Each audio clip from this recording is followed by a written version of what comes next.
Bienvenue à cette session numéro 11. Aujourd'hui, nous allons voir comment collaborer avec Dieu. Voici ce que le Seigneur veut nous dire aujourd'hui. J'ai mis mon esprit en vous pour vous guider afin de détruire les œuvres du diable et d'établir mon royaume. En collaborant avec moi, vous verrez ma volonté s'accomplir. Ce qui est important, ce n'est pas tant ce que vous pouvez faire, mais ce que je vais faire quand vous allez m'obéir par la foi. N'ayez pas peur, je suis avec vous. Dieu a mis son esprit en nous afin que nous établissions son royaume et que nous détruisons les œuvres du diable. La raison fondamentale pour laquelle j'ai voulu apprendre à entendre la voix de Dieu, c'est parce que j'allais dans des conférences, je lisais des biographies et je réalisais que des hommes et des femmes de Dieu vivaient des miracles et ils disaient « Dieu m'a dit, Dieu m'a montré ». Moi je disais « Mais Dieu ne me montre pas ces choses de cette façon-là ». Oui, il me parle quand je lis la Bible, tout ça, mais pas au point de savoir comment prier, quand prier ou quoi faire. Et pourtant, c'est le modèle que Jésus avait.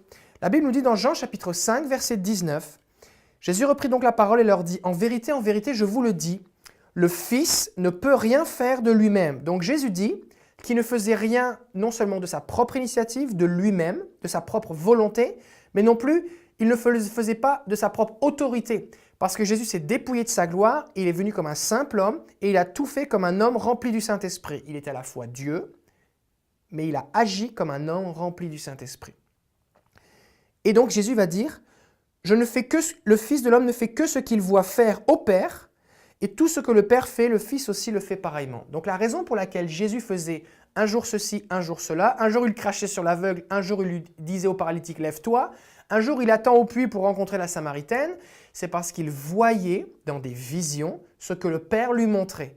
Et ainsi il reproduisait ce que le Père faisait et Dieu agissait. Non seulement il voyait, mais aussi il entendait.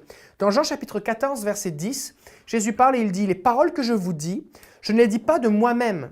Et le Père qui demeure en moi, c'est lui qui fait les œuvres. » Donc, Jésus parlait, mais pas de sa propre initiative. Le Père qui était en lui, quand on est de nouveau, le Saint-Esprit vient habiter en nous, c'est Dieu. Le Père est en moi, j'entends ce qu'il dit, et je partage ce qu'il dit, et parce que je dis ce qu'il dit, il fait ce qu'il veut faire. Et c'est ça la clé en fait du ministère surnaturel de Jésus, c'est qu'il disait ce qu'il entendait et il faisait ce qu'il voyait le Père faire.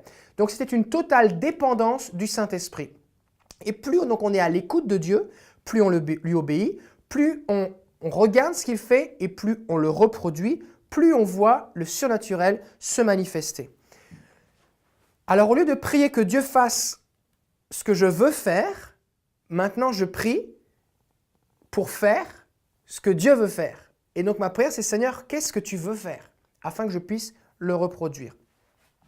Dans Actes 10, 38, Pierre prêche à Corneille et il dit « Vous savez comment Dieu a oint du Saint-Esprit et de force Jésus de Nazareth, qui allait de lieu en lieu, faisant du bien et guérissant tous ceux qui étaient sous l'empire du diable, car Dieu était avec lui. » La présence du Saint-Esprit en nous et sur nous a un but, détruire les œuvres du diable, libérer les captifs qui sont sous l'empire du diable. Les gens souffrent. Et Dieu attend que vous collaboriez avec lui pour établir son royaume. Les gens qui souffrent vous attendent. Est-ce que vous collaborerez avec Dieu? Serez-vous de ceux et de celles qui disent « Je fais ce que Dieu me montre et je dis les paroles qu'il me dit ». En collaborant avec Dieu, vous allez voir sa volonté s'accomplir. Nous devons comprendre qu'il y a une différence entre demander à Dieu de bénir quelqu'un et bénir quelqu'un. Dans Nombre, chapitre 6, versets 22 à 27, il y a un texte qui est crucial à ce sujet. Et c'est Dieu qui parle à Moïse. Et il va dire, verset 23, « Dis à Aaron et à ses fils, vous bénirez ainsi les Israélites et vous leur direz, que le Seigneur te bénisse et te garde, que le Seigneur fasse briller sa face sur toi et t'accorde sa grâce, que le Seigneur lève sa face vers toi et te donne la paix. Ainsi, ils placeront mon nom sur les Israélites et je les bénirai. » Donc, Dieu veut bénir son peuple, mais il demande à Moïse et à Aaron de collaborer avec lui. Il leur donne des instructions précises. Voici comment vous allez faire. Voici ce que vous allez dire. Et une fois que vous l'aurez fait, je vais les bénir. On pourrait dire, mais pourquoi Dieu ne les bénit pas tout de suite? Parce que Dieu aime collaborer avec nous. Dieu collabore avec l'être humain. C'est pour ça qu'on doit prier, par exemple, dans la prière du Notre Père. Notre Père qui est aux cieux, que ton règne vienne, que ta volonté soit faite. La volonté de Dieu n'est pas encore faite sur la terre pleinement comme au ciel. Sinon, à quoi ça sert de prier Notre Père? Donc, si nous collaborons avec Dieu et que nous disons ce qu'il nous dit de dire, les gens vont être bénis. De la même façon, c'est pas tellement important comment on se sent ou ce que nous faisons, c'est ce que Dieu fait lorsqu'on lui obéit. Dans 2 Corinthiens, chapitre 1er, verset 20, et je vais vous lire dans la version Nouvelle Bible Second, l'apôtre Paul parle et il dit « Si nombreuses que soient les promesses de Dieu, c'est en lui, en Jésus, qu'elles sont oui. Voilà pourquoi c'est aussi par lui que nous disons à Dieu l'Amen pour sa gloire. » Ce texte semble un peu compliqué à comprendre, on va le décortiquer ensemble. Si nombreuses que soient les promesses de Dieu, Dieu a fait des promesses, la Bible est remplie de promesses de Dieu, et il y a des promesses. Mais les promesses, on peut se dire, est-ce qu'elles sont accomplies, est-ce qu'elles sont disponibles ou est-ce qu'il faut les attendre? La Bible nous dit que toutes les promesses de Dieu, aussi nombreuses qu'elles soient, sont oui en Jésus. Elles ne sont pas peut-être, elles ne sont pas demain, elles ne sont pas oui mais, elles sont oui en Jésus. Pourquoi? Parce que Jésus sur la croix a tout accompli. Il a tout accompli. Donc toutes les promesses de Dieu sont oui en Jésus. En Jésus. Et donc l'apôtre Paul dit, c'est pourquoi, donc il y a un lien de causalité. Parce que Jésus a tout accompli, les promesses de Dieu sont oui, donc nous avons un rôle à jouer. C'est pourquoi par lui, donc par Jésus, c'est pour ça que Jésus va dire tout ce que vous demanderez en mon nom, je vous l'accorderai. Donc nous prions au nom de Jésus. C'est au nom de Jésus que nous prions. C'est aussi par lui que nous, et donc c'est pour ça que là on voit qu'on doit collaborer, que nous disons à Dieu, donc on parle au Père, Père, au nom de Jésus, je dis le Amen. Et le Amen, qu'est-ce que ça veut dire? Amen veut dire ainsi soit-il. Donc je dis Seigneur, que cette promesse soit, qu'elle vienne. Je ne lui demande pas de le faire, je l'établis. Ma parole l'établit. Comme on l'a vu précédemment dans Nombre 6 avec Moïse, que l'Éternel te bénisse. Donc nous utilisons l'autorité que Jésus nous donne, le nom de Jésus pour bénir les gens. Donc nous disons au Père, au nom de Jésus, que cette promesse soit. Et voilà. C'est comme ça qu'on doit prier. Quand on prie pour quelqu'un, peut-être que le Seigneur va nous rappeler une promesse, va nous rappeler un verset, va nous montrer une image ou quelque chose. Et notre responsabilité, c'est de dire, Père, au nom de Jésus, que ce que tu me montres. Par exemple, Jésus dit, je vous donne ma paix. Dieu veut donner sa paix à tout le monde. Quelqu'un est dans l'anxiété. Vous voulez prier pour lui, vous dites, Père, au nom de Jésus, que la paix soit en lui. Je déclare la paix dans son esprit. Je déclare la paix dans son cœur au nom de Jésus. Et ce Amen, cette collaboration que vous allez avoir avec la volonté de Dieu va servir pour la gloire de Dieu. C'est ce que dit le verset à la fin, il dit « pour sa gloire ». Pourquoi?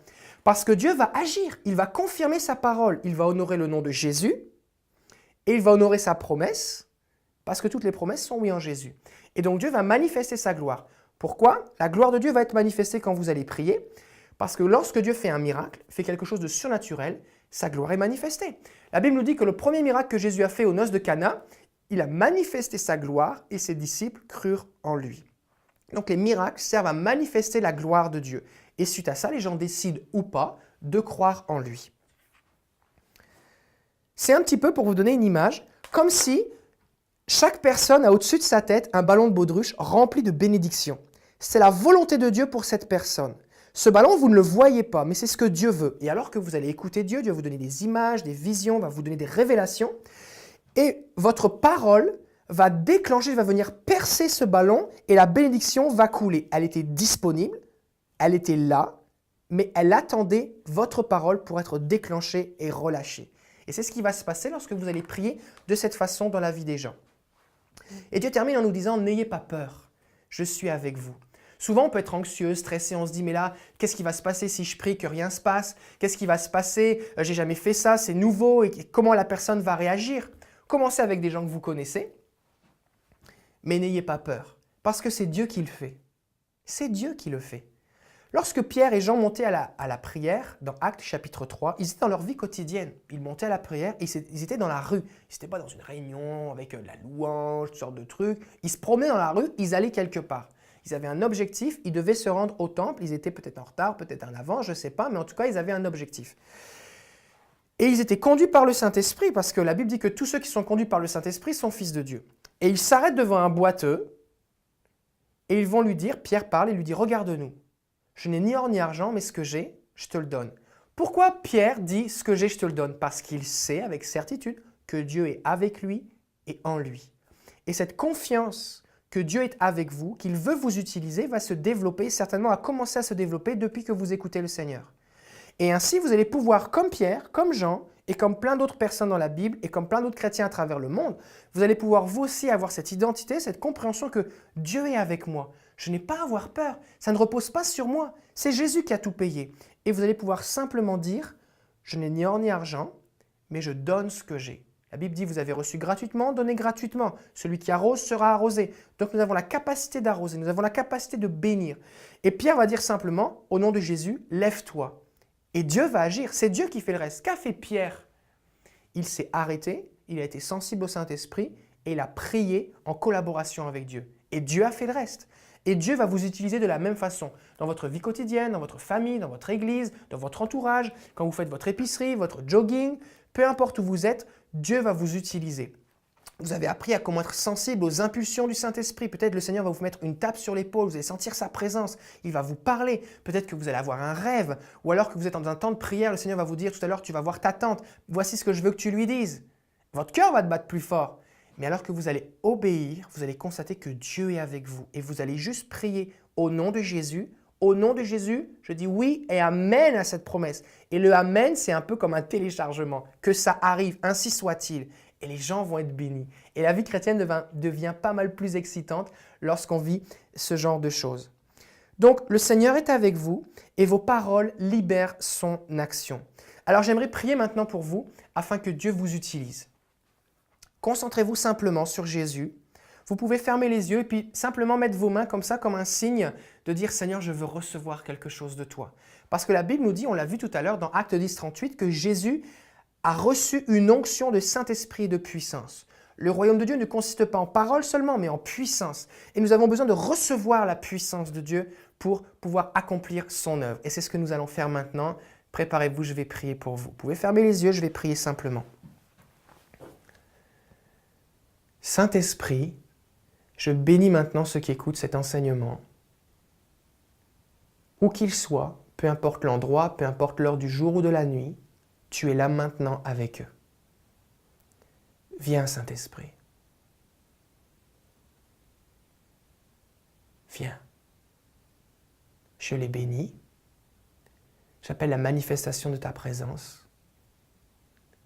Et je prie, Père, au nom de Jésus, que tu les équipes d'audace, de foi, de courage, que ton feu soit sur eux, que les dons spirituels soient relâchés, le don des miracles, le don de guérison, la parole de connaissance, la parole de sagesse, la parole prophétique, le don de la foi.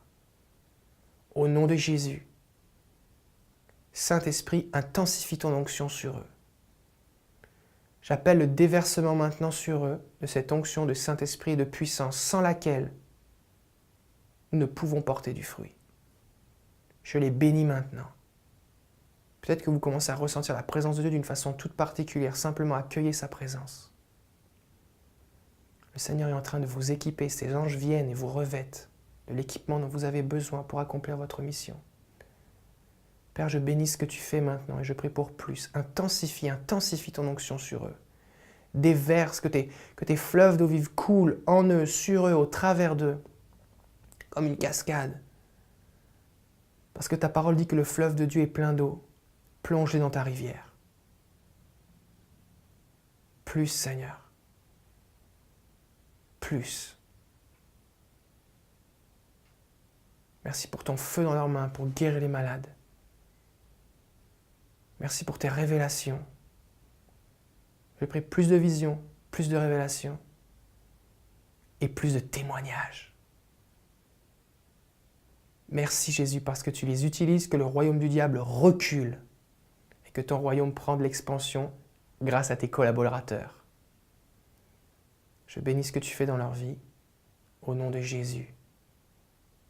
Restez tranquillement dans la présence de Jésus. Le Seigneur est en train de faire quelque chose en vous, sur vous.